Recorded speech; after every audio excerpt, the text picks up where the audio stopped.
Good evening champions. आपका हमारे channel पे स्वागत है। चैनल का नाम रहेगा भाई मैथ विद मोनो मास्टर भाई।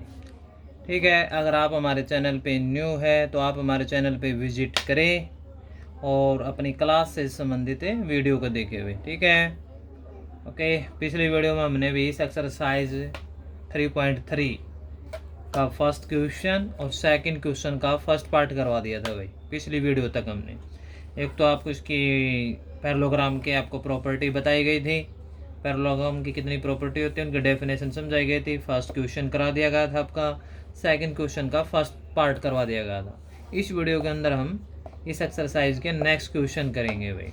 तो सेकंड क्वेश्चन का हम सेकंड पार्ट आ चुके हैं भाई।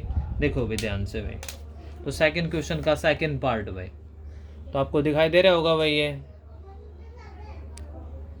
ठीक है, सेकंड क्वेश्चन का सेकंड पार्ट ये रहा भाई।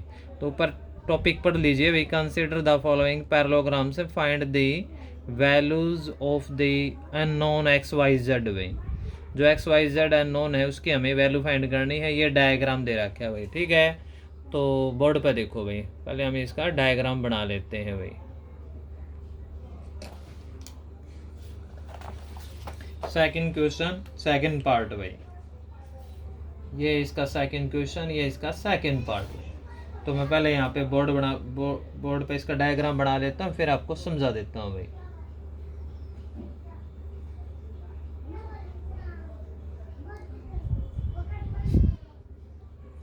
ठीक है, अपने बुक में ध्यान लगा के देखते रहा करो भाई। जितना क्वेश्चन आप आराम से ध्यान से देखो उतना अच्छा समझ में आएगा। ये डायग्राम रहेगा भाई, इसमें एंगल जो दे रखा है यहाँ पे एक्स है और यहाँ पे एंगल जेड रहेगा। ये एंगल 50 डिग्री का हो जाएगा और ये वाई। तो इसके नेमिंग कर लेते हैं ए बी सी और डी वे। तो इसके अंदर आपने स्टेटमेंट में पढ़ा होगा, ये क्या दे रखी है, पैरेललोग्राम है भाई। तो क्वेश्चन स्टार्ट कर देते हैं भाई। A B C D is a parallelogram. तो ए बी सी डी क्या है कि पैरेललोग्राम है। तो पैरेललोग्राम की प्रॉपर्टीज आपको पता होनी चाहिए भाई। इसके अपोजिट एंगल क्या होते हैं, इक्वल होते हैं। अपोजिट साइड भी क्या होती है, इक्वल होती हैं। Two pair of adjacent angle का जो सम होता है वो भी 180 डिग्री होता है। इसके डायगोनल बाइसेक्ट करते हैं पैरेललोग्राम की सारी चीज़ें इसके अंदर यूज होगी भाई। तो सबसे पहले हम यहाँ पे यूज कर लेते हैं भाई angle A plus angle D which is 180 degree वे। तो इसका रीजन रहेगा भी the sum of a two adjacent angle, the sum of a two adjacent angle in parallelogram is 180 degree वे। ठीक है, कोई भी दो एंगल पैरेललोग्राम के अंदर लगातार कोई भी दो एंगल होने चाहिए। जैसे एंगल ए के बाद एंगल बी हो या फिर एंगल ए के बाद डी हो।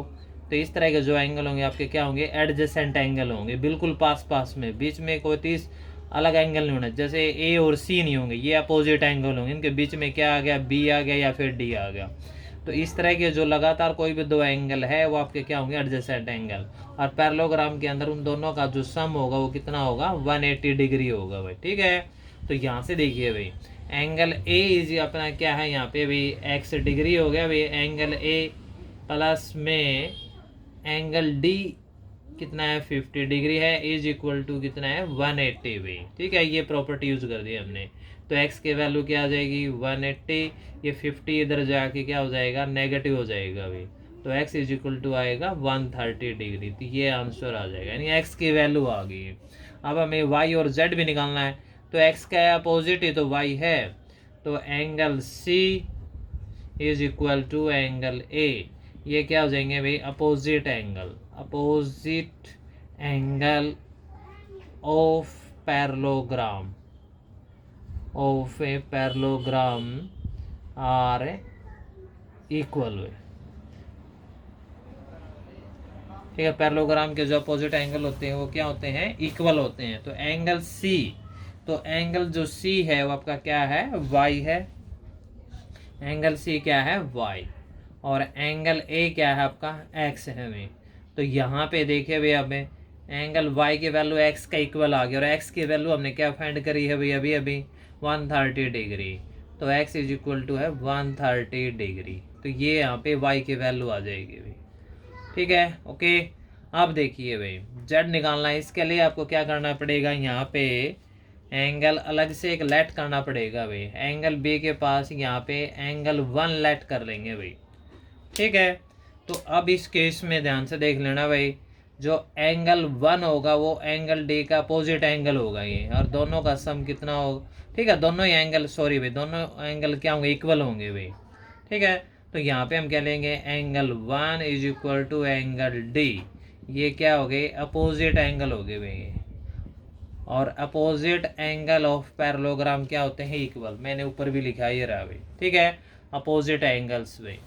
तो एंगल 1 इज इक्वल टू क्या आ जाएगा भाई, एंगल डी की वैल्यू आ जाएगी। और एंगल डी की वैल्यू गिवन है भाई, कितनी है, बाय डायग्राम के अंदर देख लेना 50 डिग्री है भाई। तो angle D is equal to 50 degree using figure. यहाँ पे क्या है, यूजिंग फिगर। यूजिंग फिगर का यूज करते हैं, एंगल 1 की वैल्यू आ गई है। अब देखिए भाई, एंगल 1 प्लस जेड भाई इज इक्वल टू क्या हो जाएगा, 180 डिग्री हो जाएगा भाई। और रीजन क्या रहेगा, लीनियर पेयर एंगल। क्या रहेगा, लीनियर पेयर एंगल। जो लीनियर पेयर एंगल होते हैं उनका सम भी कितना होता है, 180 डिग्री। अच्छा, लीनियर पेयर एंगल क्या होते हैं, कोई भी एक लाइन लो और उसके लाइन के एक तरफ बने सभी कोणों का जोड़ कितना होगा, 180 डिग्री होगा।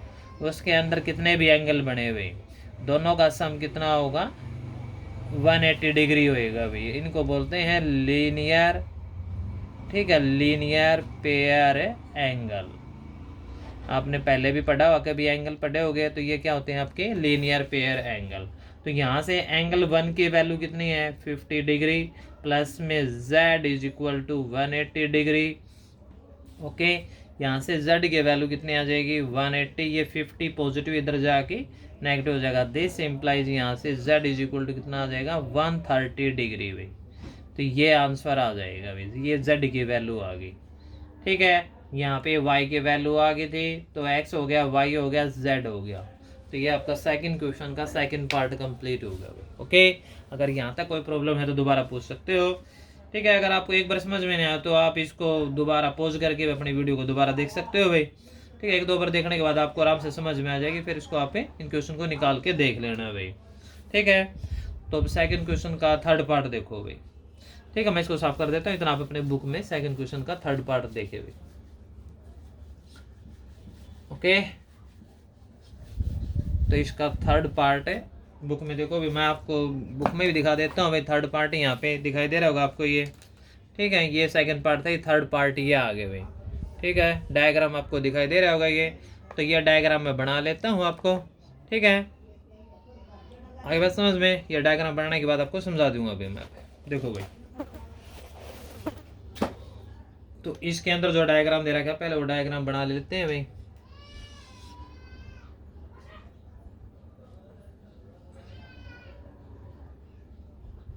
ये डायग्राम बनेगा भाई, आराम से बना लेना, आराम से। तो क्या, थोड़ा सहज सहज, कोई दिक्कत नहीं, आराम से बन जाएगा ये क्वेश्चन आपको समझ में आना चाहिए। मेन बात ये है, मिलता जुलता डायग्राम, थोड़ा बहुत फर्क हो सकता है, बाकी बन जाएगा। नेमिंग कर लो भाई इसकी, यहाँ से A B C और D वे। और इसके अंदर जो जो गिवन है, यहाँ पे ये x दे रखा है, ये राइट एंगल का बॉक्स है, ये y है यहाँ पे, और यहाँ पे दे दिया 30 डिग्री, और यहाँ पे दे रखा है z। ये प्रोसीजर है आपका भाई। अब इसकी कैलकुलेशन करिए, पैरेललोग्राम है ये सेकंड क्वेश्चन का थर्ड पार्ट है। सभी में बोल रखा है कि जो नीचे जितने भी डायग्राम है सारे पैरेललोग्राम के हैं। तो यहाँ पे ABCD इज ए पैरेललोग्राम भाई। तो ABCD क्या है आपकी, एक पैरेललोग्राम है। तो इसके अंदर देखो भाई, इसको हमें एंगल 1 का नाम दे देते हैं भाई। ठीक है, यहाँ पे जो एंगल 1 लिखा है मैंने, इसको हम क्या दे देते हैं, इसका जो बॉक्स है इसको हम एंगल 1 का नाम दे देते हैं। एंगल 1 आपका क्या हो जाएगा, 90 डिग्री भाई। तो यहाँ पे एंगल 1 जो है आपका क्या है, ये 90 डिग्री है, परपेंडिकुलर लाइन दे रखी है। तो इसलिए angle x is equal to क्या हो जाएगा, एंगल 1 हो जाएगा भाई। क्या हो गया, ये ये वर्टिकल अपोजिट एंगल बोलते हैं इनको। क्या होते हैं ये? Vertically opposite angle, vertically opposite angle. अब होते क्या है ये? कोई भी दो लाइन आपस में इंटरसेक्ट करेगी ना, जैसे कोई भी दो लाइन कैसे भी इंटरसेक्ट करे तो उनके अंदर जो एंगल बनते हैं वो क्या होते हैं? Vertical opposite angle. ये भी इक्वल होंगे और ये भी क्या होंगे? इक्वल होंगे। तो इस तरह के कोई भी दो एंगल होंगे वो आपके क्या बनेंगे? वर्टिकल अपोजिट एंगल बनेंगे। ठीक है भाई। अब देखो भाई, तो x is equal to angle 1 और एंगल 1 की वैल्यू 90 डिग्री है, तो hence x is equal to क्या हो जाएगा? 90 डिग्री, क्योंकि एंगल 1 आपका क्या है? 90 डिग्री। समझ में आ गई बात आपको ये? तो x की वैल्यू तो 90 आ गई भाई। अब हमें जो इंटरसेक्ट जो पॉइंट करा के इसको हम पॉइंट O मान लेते हैं भाई। अब ट्रायंगल ले लेते हैं, इन ट्रायंगल COD भाई। तो ट्रायंगल के 3 एंगल हो गए, एंगल x, एंगल y और ये 30 डिग्री भाई। तीनों का सम कितना होगा? 180, क्योंकि एक ट्रायंगल के सभी एंगल का सम कितना होता है? 180 डिग्री। तो यहाँ पे क्या हो जाएगा? x plus y plus 30 degree is equal to क्या हो जाएगा? 180 डिग्री। ठीक है। बाई, यहाँ पे रीजन दे देंगे, बाई एंगल सम प्रॉपर्टी। ठीक है, बाई सम एंगल, जी by angle sum property, by angle sum property of a triangle. Angle sum property है, समझ में आ गई बात? ये यानी कि एक ट्राइंगल के सभी एंगल का सम कितना होगा? 180 डिग्री होगा भाई। तो यहाँ से x की वैल्यू कितनी है? 90 degree plus y plus 30 is equal to 180 degree. 90 plus 30 कितना हो जाएगा? 120 plus y is equal to 180। तो y को इधर रखा जाएगा तो 120 इधर जाके क्या हो जाएगा? नेगेटिव। तो हैंस यहाँ से y की वैल्यू कितनी आ जाएगी? 60 डिग्री आ जाएगी भाई। तो आपका x पहले आ गया था भाई ये, अब ये y आ गया, अब क्या रह गया? z। समझ में आ गई बात आपको ये? यहाँ से z देखो भाई, तो ये लाइन ऐसे इंटरसेक्ट कर रही है और यह लाइन क्या है? पैरेलल। और पैरेलल दो भी लाइनों के अंदर कोई भी z पोजीशन बनेगी तो वो होते हैं आपके अल्टरनेट इंटीरियर एंगल। ठीक है। तो यहाँ से आपको बता देते हैं कि z इज इक्वल टू क्या हो जाएगा? y। और इसका रीजन क्या रहेगा? Alternate interior angle, alternate interior angle. ये क्या होते हैं? ऑलवेज इक्वल होंगे कब? जब लाइन पैरेलल होंगी। मान लो कोई भी दो लाइन पैरेलल है, ऐसे कोई इंटरसेक्ट कर रहे हैं तो इसके अंदर ये z बनेगा। देखा ऐसे ऐसे ये z बनेगा ये। तो यहाँ पे जो एंगल बनेगा ये इस एंगल का इक्वल होगा और यहाँ पे एंगल बनेगा वो इस एंगल का इक्वल होगा। ठीक इसी तरह देखो भाई, यहाँ पे ये z बना हुआ है ऐसे भाई, ये लाइन इंटरसेक्ट कर रही है तो यो एंगल और यो एंगल क्या होगा? इक्वल होगा भाई। ठीक है। तो z फॉर्म के अंदर बनेंगे वो अपने क्या बनेंगे? अल्टरनेट इंटीरियर एंगल बनेंगे भाई। ओके। तो x इज इक्वल ना z इज इक्वल टू क्या आ गया? y, और z की वैल्यू आ जाएगी y के इक्वल, और y की वैल्यू हमें क्या निकाल रखे हैं? 60 डिग्री। तो y is equal to 60 degree. तो ये इसके आंसर हो जाएंगे भाई। ठीक है। तो यहाँ पे x की वैल्यू होगी, y की होगी, z की होगी भी। ओके। नेक्स्ट क्वेश्चन देखो भाई। ओके, कोई दिक्कत आए तो दोबारा पूछ सकते हो। कमेंट बॉक्स में अपनी प्रॉब्लम को डाल लेना भाई, नेक्स्ट वीडियो के अंदर आपकी प्रॉब्लम को समझा दिया जाएगा। ठीक है। रिस्पॉन्स दिया करो भाई, किसको कोई बातें समझ में नहीं आती तो कमेंट बॉक्स में अपनी बातें पहुंचा देना भाई। देखो भाई, इसी क्वेश्चन का हम आ गए भाई नेक्स्ट पार्ट भाई। जो नेक्स्ट पार्ट है क्या दे रखा है इसके अंदर भाई? ये डायग्राम मिलेगा आपको भी। ठीक है। दिखाई नहीं दे रहा तो आप इसको जूम करके देख सकते हो भाई। ठीक है। तो ये हमने करवा दिया। अब ये पार्ट आ गया, देखो आप डायग्राम देख सकते हो। यहाँ पे ये डायग्राम बनेगा एक्स वाई और यहाँ पे 80 डिग्री और बाहर ये जेड है। तो इस डायग्राम को बनाते हैं हम एक्स वाई जेड की वैल्यू फाइंड करेंगे। ये सभी पैरेललोग्राम ऊपर स्टेटमेंट में लिख रखा है, कंसीडर द फॉलोइंग पैरेललोग्राम्स। ठीक है। आप बोर्ड पे देखो भाई, बोर्ड पे आपको ये डायग्राम बना देते हैं फिर आपको समझा देते हैं भाई। तो पहले ये डायग्राम बनाते हैं फिर आपको समझा देंगे भाई।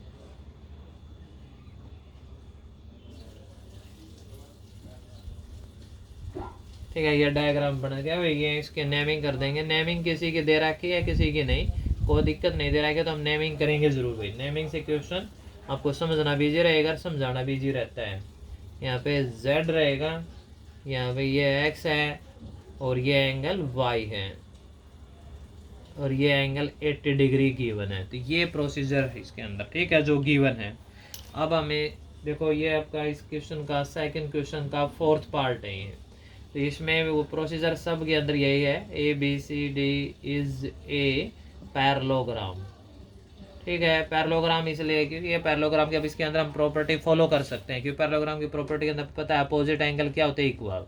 तो यहाँ पे angle D is equal to angle B, और रीजन रहेगा अपोजिट एंगल। क्या रीजन रहेगा? Opposite angles of parallelogram are equal. ठीक है, जो पैरेललोग्राम के जो अपोजिट एंगल होते हैं वो क्या होते हैं? इक्वल होते हैं। तो यहाँ से एंगल D की वैल्यू आ जाएगी भाई। क्यों आ जाएगी? क्योंकि एंगल B आपका कितना है? वो 80 डिग्री है। ठीक है, रीजन देना चाहोगे तो angle B is equal to 80 degree. ठीक है, यूजिंग फिगर या सी फिगर में, क्यों हमें यहाँ पे डायग्राम का यूज किया, डायग्राम में तो दे रखा है 80 डिग्री। ओके, एंगल D आ गया, और एंगल D है वो आपका क्या है भाई? Y है। तो यहीं से लिख सकते हो यहाँ पे। तो एंगल D की वैल्यू है वो क्या है? Y। Angle D is equal to Y है, और एंगल B आपका कितना है? 80 डिग्री। तो Y की वैल्यू कितनी आ गई? 80 डिग्री आ गई। ठीक है, अब देखो angle A plus angle D is equal to 180 degree. ये आपके क्या हो जाएंगे? टू एडजेसेंट एंगल हो गए। तो यहीं पे रीजन देंगे the sum of two adjacent angle, the sum of two adjacent angle in parallelogram, ठीक है, is 180 डिग्री। कोई भी दो एडजेसेंट एंगल पैरेललोग्राम के अंदर है, उनका सम कितना होगा? 180 डिग्री होगा। ठीक है, तो यहाँ से एंगल x कितना है? x है एंगल एंगल ए क्या है? एक्स क्वांटिटी दे रखी है, और एंगल डी जो है वो कितना है? वाई है। तो और वाई की वैल्यू हमने निकाल रखे हुए। ठीक है, तो एंगल एक्स की वैल्यू हम फाइंड कर लेंगे। वाई इज इक्वल टू कितना है? 80 डिग्री इज इक्वल टू 180। तो ये यहाँ पे रीजन दिखा देंगे, वाई इज इक्वल टू कितना है? 80 डिग्री।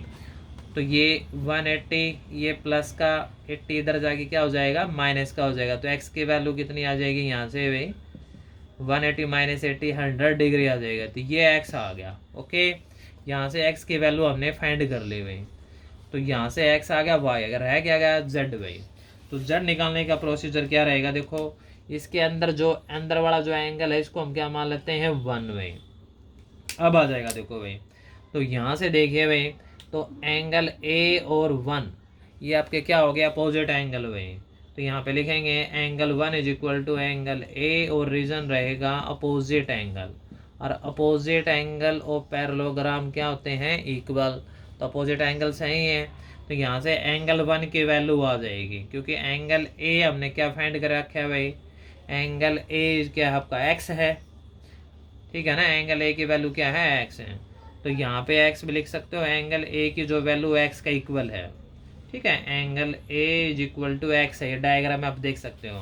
तो एंगल A की वैल्यू भी क्या है? 100 डिग्री होगी। ये आगे बात समझ में, ये angle A is equal to x is equal to 100 degree. Okay, तो यहाँ से एंगल 1 की वैल्यू आ गई है, इसका यूज हो जाएगा भाई। ठीक है, अब यहाँ पे देख लो भाई, ये तो इसमें ये एक लाइन हो गई, एक लाइन के दो एंगल हो गए। तो angle 1 plus angle Z is equal to क्या हो जाएगा? 180 डिग्री, और रीजन रहेगा लीनियर पेयर एंगल। शॉर्ट में लिख सकते हो linear L pair P A the angle LPA। मैंने पहले लिखा था ना, वही प्रोसीजर लिखना है, पिछले क्वेश्चन में लिखा था लीनियर पेयर एंगल। ठीक है, यहाँ से एंगल 1 की वैल्यू कितनी है? 100 डिग्री, प्लस में z है। ठीक है, तो इज इक्वल टू कितना है? 180 डिग्री। तो यहाँ से z की वैल्यू आ जाएगी भाई, ये 100 इधर जाके माइनस का हो जाएगा, तो z इज इक्वल टू कितना आ जाएगा? 80 डिग्री भाई। तो ये आंसर आ जाएंगे। ठीक है, x भी आ गया, y भी आ गया, z भी आ गया। ये यहाँ पे LPA लिखा ना, लीनियर पेयर एंगल है, तो फुल लिख लेना, अभी थोड़ी यहाँ पे स्पेस की कमी थी। ठीक है, ओके, तो ये आपका सेकंड क्वेश्चन का 4th पार्ट कंप्लीट हुआ भाई। नेक्स्ट पार्ट देखो भाई इसका भाई।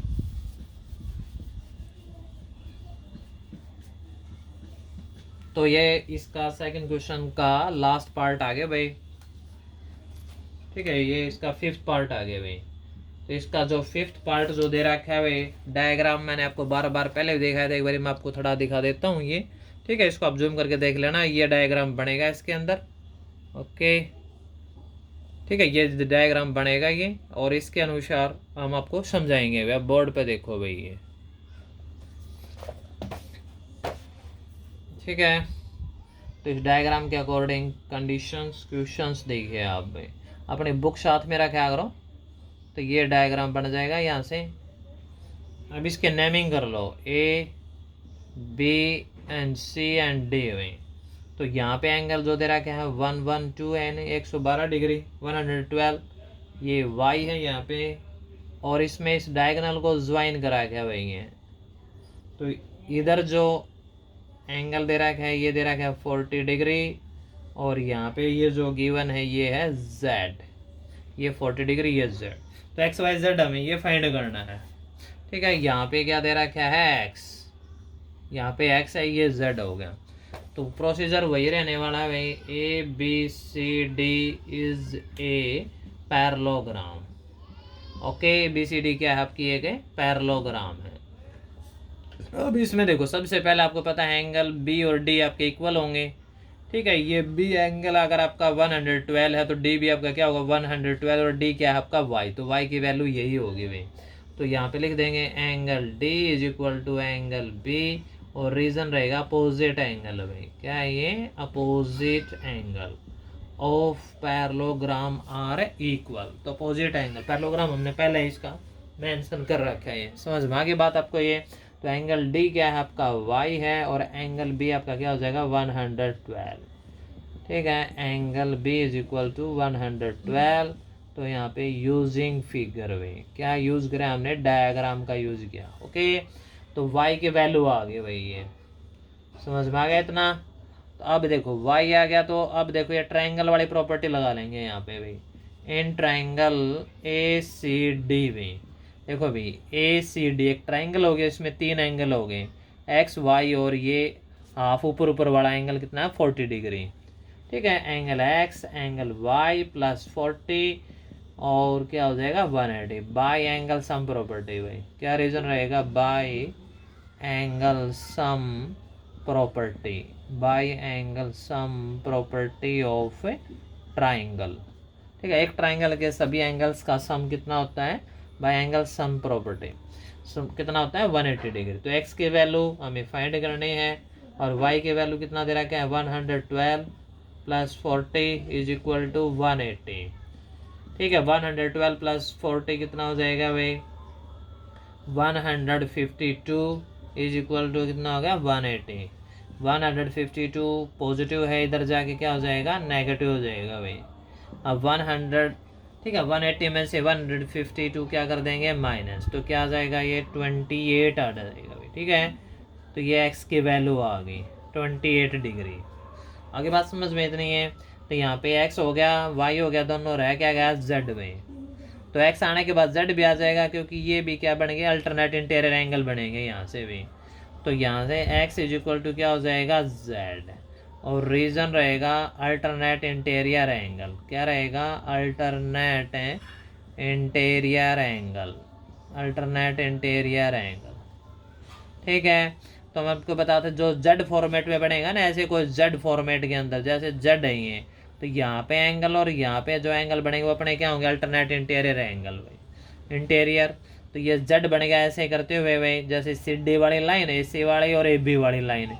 तो जैसे यहाँ पे मैं आपको लिख के भी दिखा देता हूँ, ये डी ले लिया, सी है, ये ए है, और ये बी है, ठीक है। ये बीच वाली लाइन हटाते हुए, तो ये प्रोसीजर है।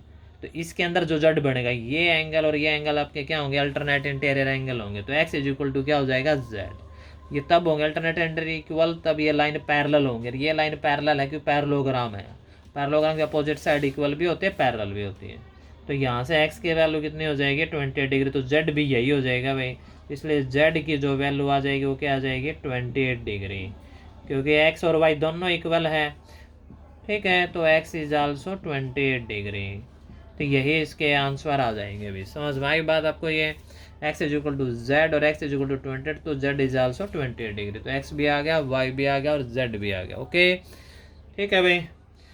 अगर यहाँ तक कोई दिक्कत आप दोबारा पूछ सकते हो। इस वीडियो के अंदर भाई हम इतना ही क्वेश्चन करेंगे भाई। सेकंड क्वेश्चन आपका कंप्लीट करवा दिया मैंने भाई। ठीक है। अगर आपको वीडियो अच्छी लगती है इसको लाइक और शेयर भी कर देना भाई, अब आप हमारे चैनल को सब्सक्राइब कर लेना भाई, ठीक है। अपनी क्लास से संबंधित आपको इस चैनल पे वीडियो मिलती रहेगी भाई, ठीक है, कंटिन्यू रहेगी बिल्कुल, ठीक है। ओके, जी करके मन करके आप पढ़ते रहिए भाई, आगे बढ़ते रहिए भाई। जय हिंद, जय भारत भाई।